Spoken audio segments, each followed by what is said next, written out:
शांति शांति शांति।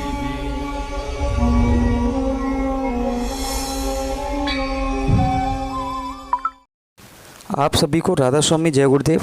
हमारे जितने भी सत्संगी हैं उन्हें ये नहीं पता कि हमारे चैनल को कैसे सब्सक्राइब करें और हमारी सभी वीडियोस कैसे दिखें। तो अब मैंने ये YouTube खोला, अपनी स्क्रीन पे दिखा रहा हूँ। और YouTube खोलने के बाद आप देख सकते हैं कि ऊपर रो में सर्च का ऑप्शन है, चश्मा सा जो बना हुआ है, उस पर क्लिक करोगे और क्लिक करने के बाद आप यहाँ पे राधा स्वामी जय गुरुदेव डाल सकते हैं। और डालने के बाद आप देखेंगे कि हमारा चैनल ओपन हो जाएगा।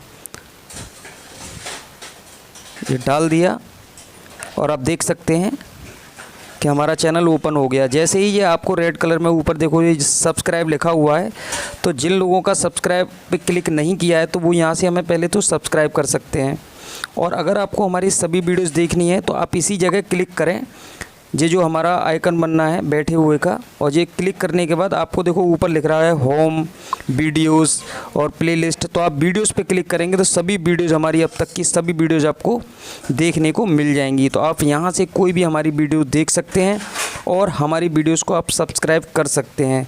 तो यह वीडियो मैंने आपके लिए इसलिए बनाई है क्योंकि बहुत सारे प्रेमी सत्संगी हमें ये बोलते हैं कि हमने ये वाली वीडियो आपकी नहीं देखी, हमें बहुत समय बाद देखने को मिली है। तो आप यहाँ से हमारी हर एक वीडियो देख सकते हैं। तो इसी प्रकार हमें अपना प्यार देते रहिए और हमें सपोर्ट करते रहिए।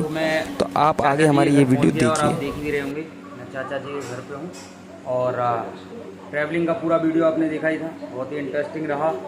और अभी मैं जस्ट यहाँ आया हूँ तो बस मैं भी आराम से फ्रेश होके और अच्छी तरीके से किचन होके मैं आपके सामने बैठा हूँ। और जो चाचा जी रहते हैं आपको पता ही है, इंद्रलोक मेट्रो स्टेशन है और वैसे बस स्टॉप शास्त्री नगर के नाम से और मेट्रो स्टेशन भी शास्त्री नगर के नाम से है। तो नई दिल्ली से सीधा मैं यहाँ उतरा। काफ़ी ज़्यादा गर्मी और बहुत ज़्यादा मतलब करीब था, सुबह मैं चला था 4:30 बजे करीब निकला था घर से। और वहाँ से 5:53 का टाइम हुआ जब ट्रेन मिली। तो यहाँ पे मैं करीब 9:30 पौने 10 तक मैं यहाँ पहुँचा। मैंने टाइम तो एग्जैक्ट नहीं देखा, मैं आराम से बैठा हुआ। तो मैंने सोचा मैंने अब चाचा जी के यहाँ से मैं बात कर लेता हूँ। और मुझे करीब 1-1.5 घंटा हो गया फ्रेश हो गया बिल्कुल। और ये चाचा जी का घर है, मैं दिखाऊँ तो ये चाचा जी का घर है और चाचा जी सामने बैठे हैं, देख सकते हैं। चाचा सामने बैठे हुए और मैं फ्रंट के कैमरे से आपको दिखाता हूँ। आप देख सकते हैं चाचा जी सामने बैठे हुए हैं, ये घर है। और थोड़ा सा बाहर का भी मैं आपको दिखा दे रहा हूँ। आप देख सकते हैं गली है। और मतलब दिल्ली में तो आप जानते हैं कि बहुत पॉश इलाका रहता है। और ये हमारे चाचा का घर है। अभी सिस्टर वगैरह सब लोग जॉब पे गए हैं। और ये देखो महाराज नहा रहा है, चाची किचन में लगी हुई है। और यही हमारे चाचा का घर है। तो मतलब मेरे चाचा जी के 4 लड़कियां हैं, जिसमें से कि एक सिस्टर की शादी हो गई है और 3 सिस्टर हैं, जिसमें से कि और जो अभी नहाते हुए देखा वो सबसे बड़ी जो लड़की है चाचा जी की, और उनकी मतलब वो लड़का है उनका, तो वो उनका लड़का है, तो वो यहीं रहता है। तो चलो थोड़ा चाचा जी से बात कर लेते हैं, क्योंकि भंडारे पे तो आपने सबने देखा ही था। भंडारे पे आते हैं ज़्यादातर चाचा, आते ही हैं। पिछली बार भी आए थे, पिछली बार की भी आपने वीडियो देखी होगी सभी लोगों ने, जो दादा गुरु महाराज का भंडारा होता है। और मेरा भी यहाँ आना इसलिए हुआ, आप लोगों को पहले बता भी चुका हूँ कि दिल्ली में जो मेरी ऐसी छोटी बहन है, वो यहाँ पे उसकी शादी मतलब यहाँ पे ब्याही गई है वो, तो यहाँ पे उसकी ससुराल है। तो उसको रक्षाबंधन की वजह से मैं लेने आया हूँ। और वो नागलोई में रहती है, चाचा इंद्रलोक में रहते हैं, मतलब यहाँ से ज़्यादा दूर नहीं है। तो उसको लेने में कल जाऊँगा। आज की रात मैं चाचा के घर पे ही बिताऊँगा। और जो सिस्टर हैं वो जॉब करती हैं, तो वो नाइट में आएंगी। तो अभी तो चाचा और चाची हैं और कोई है भी नहीं। अभी चाचा से बात कर लेते हैं। तो चाचा जी से बात करते हैं। और मैं बात उस समय की करूँगा जब स्वामी जी महाराज और पूजा वाले पंडित जी मतलब कि दादा गुरु जी महाराज के सबसे बड़े लड़के। एक बार टीवी बंद करवा दूँ मैं ना, टीवी बंद कर दी है। तो उनके बड़े लड़के मतलब कि हमारे चाचा जी के नाना जी, मतलब मेरे पापा के भी नाना जी, उससे छोटे वाले हैं जो कि दिल्ली में रहते हैं। और दो चाचा आपको पता ही है कि वो रहे नहीं, उन्होंने शरीर छोड़ दिया। तो पापा हैं सबसे बड़े और उनसे छोटे ये हैं, और दोनों चाचा जो थे वो नहीं रहे अब। तो बात उस समय की मैं बताऊंगा कि जो तीसरे नंबर वाले चाचा थे, मतलब इनसे छोटे थे, तो ये और वो जब कृष्णानगर आश्रम जाया करते थे, जिस जगह स्वामी जी महाराज और इनके नाना जी मतलब पूजा वाले पंडित जी रहा करते थे, तो जो इनकी माँ थी मतलब मेरी दादी, तो वो जाती थी पिताजी से मिलने के लिए। सब लोग जाते हैं, जैसे कि ये हम लोग जाते हैं अपनी नानी के यहाँ, तो ये भी लोग अपनी नानी के यहाँ जाते थे। तो उस समय स्वामी जी कृष्णानगर आश्रम में रहा करते थे। तो उस समय की मैं बात करूँगा, शायद मैं आपको समझा पा रहा हूँ। तो चाचा बताओ वो समय कैसा था, उस समय के बारे में जो बता सकते हो। वो बहुत बढ़िया समय था। स्वामी जी के रूम के आगे हम बैठे रहा करते तो सुबह इंतज़ार करते थे कि स्वामी जी निकले तो हमें प्रसाद मिले। तो स्वामी जी आते थे देख के, और वहाँ आश्रम पर तारा अम्मा रहती थी, उनसे बोला करते थे कि अरे बच्चे बैठे हैं, प्रसाद वगैरह दो इनको। तो स्वामी जी के रूम से ही हमारे लिए कभी सेब, कुछ ना कुछ फ्रूट्स वगैरह आया करते थे। हम दरवाजे पे इंतज़ार करते थे स्वामी जी आ जाएं, चरण छुए उनके। छोटे छोटे थे हम, मैं था 6 साल का तकरीबन, और मेरे से छोटा भाई था 3 साल का। हम दोनों इंतज़ार करा करते थे स्वामी जी बाहर आए तो चरण छुए और क्या कहते हैं प्रसाद मिले हमें। प्रसाद मिल जाता, फिर हम अपनी नानी के पास चले जाते थे, यहाँ नानी हम ले आए। उस टाइम पे स्वामी जी जब रूम से निकलते तो उन्होंने छत पर एक बांस की वो कुटिया टाइप में बना रखी थी। तो सर्दियों का टाइम होता था तो धूप में ऊपर तखत पड़ा था उनका, और जो बांस होते हैं बांस की उन्होंने कुटिया बना रखी थी ऊपर छत पर। तो उस टाइम पे वहाँ उनकी स्वामी जी की मालिश हुआ करती थी। हम लोग जाते थे छत पर चढ़ के, देखते नहीं थे कि हाँ स्वामी जी की मालिश हो रही है। सत्संगी भाई रहा करते थे वहाँ बहुत, और उनकी मालिश होते भी देखते, उनके हाथों में गोदों में हम खेले। और एक बात और अम्मा मुझे बताती थी, जो मथुरा के पंडे के नाम से संबोधित करते थे। हाँ, क्या बोलते थे बताओ। तो वो मेरे से कहते थे ये तो मथुरा के पंडा हैं, मेरे से और मेरा छोटा भाई था उससे बोलते थे ये तो मथुरा के पंडे हैं भाई, फ्रूट से काम नहीं चलेगा, इनको मिठाई भी दो। तो फिर हमारे लिए कभी लड्डू, कभी कुछ ना कुछ मिठाई बर्फी अंदर से आती थी। तो ऐसा समय चाचा कितनी बार रहा होगा स्वामी जी के साथ, मतलब ऐसा समय आपके जीवन में? कम से कम 10 साल। तो आप सब लोग समझ जब सकते तक हैं। ये छोटा भंडारा जो है, ये भंडारा है ना, कृष्णानगर आश्रम में ही हुआ करता था सबसे जब की बात है ये। संतों मुझे मालूम नहीं है, संतों माँ को मालूम था, पर हम छोटे छोटे थे।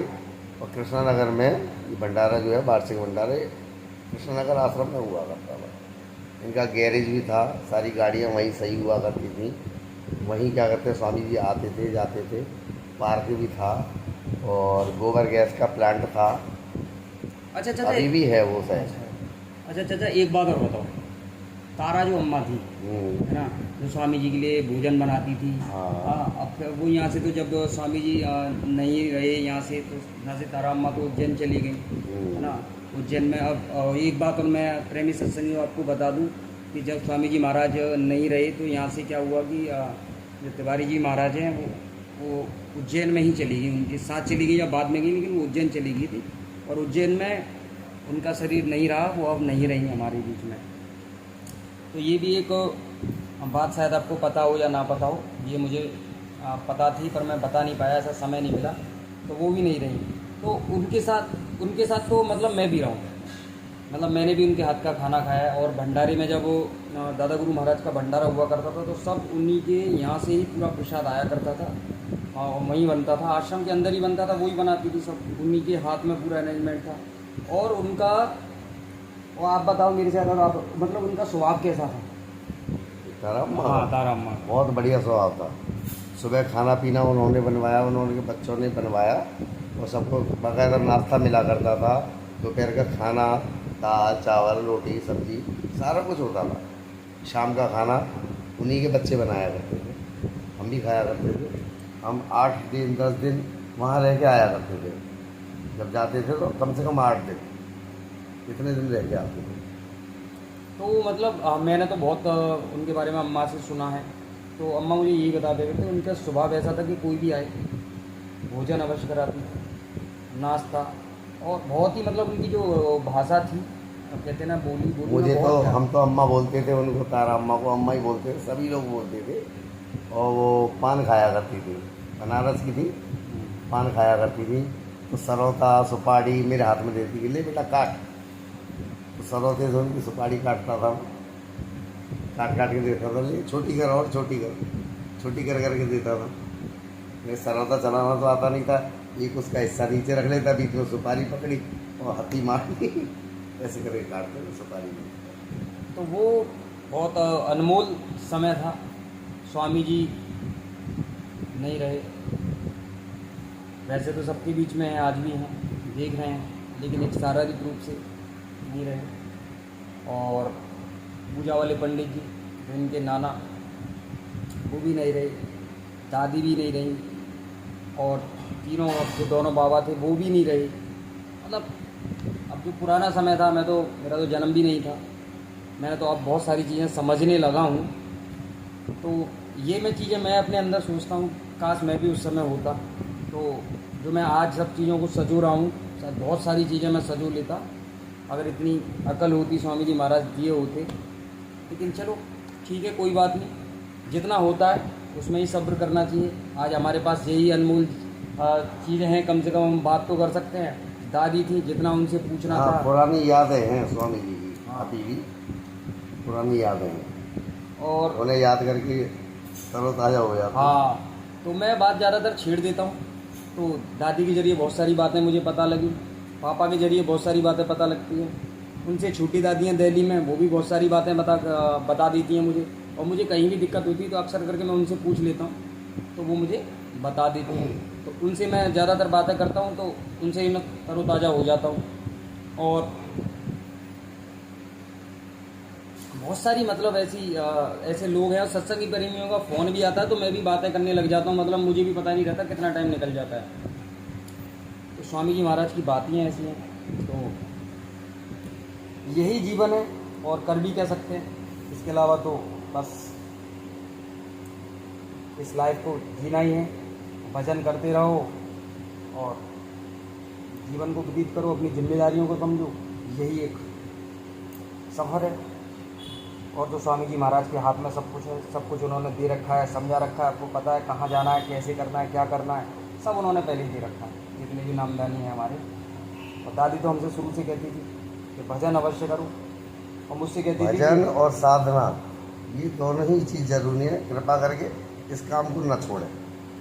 यही मतलब जीवन का सार है, बोल सकते हैं। तो कहने का तात्पर्य यही है कि अब दादी रही नहीं, और मैंने भी वीडियो बनाना, आपको पता है कि मैंने दादी के जाने के बाद ज़्यादा वीडियो नहीं बनाई। सब मैंने मतलब मन ही नहीं करता था। जबकि मैं गुरु पूर्णिमा भी गया था, उससे पहले भी गया था, तो मैंने रिकॉर्डिंग जरूर की थी, लेकिन मैं अब ज़रूर डालूँगा और आप देखोगे।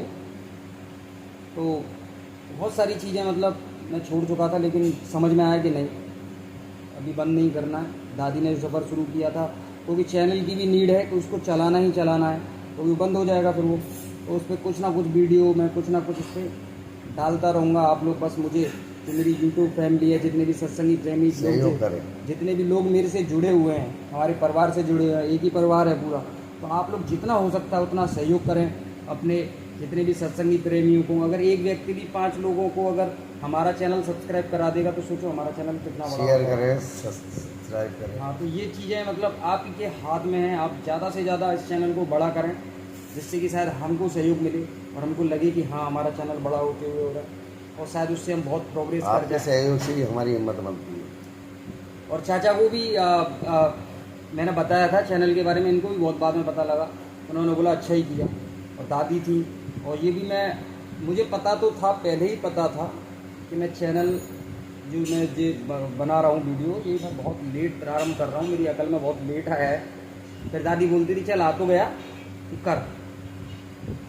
तो मुझे पता था कि हाँ जितना है मैं दादी से उतना जल्दी आपने देखा होगा मैंने बहुत सारी वीडियो बहुत बड़ी बड़ी बनाई है, 20-20 मिनट की बनाई है। क्यों बनाई है? मेरी दादी जितना बता पा रही है वही बहुत है। क्योंकि दादी क्या करती थी कि एक टॉपिक लेके चल रही है और कोई बात बीच में छिड़ गई तो वो भूल जाया करती थी। तो मैं बीच में उन्हें बताया करता था। बहुत सत्संगी प्रेमी मुझे कमेंट करते थे, अरे आप बीच में ज़्यादा बोलते हो, उनको बोलने नहीं देते। मैं इसलिए नहीं बोलने देता था कि एक टॉपिक ख़त्म नहीं होता था, वो क्या है उस टॉपिक को ख़त्म नहीं करती, दूसरे टॉपिक पे पहुंच जाया करती थी। तो मैं इसलिए उन्हें याद दिलाता था बीच में, उन्हें वो चीज़ याद आ जाती थी, फिर वो उस टॉपिक पे बोला करती थी।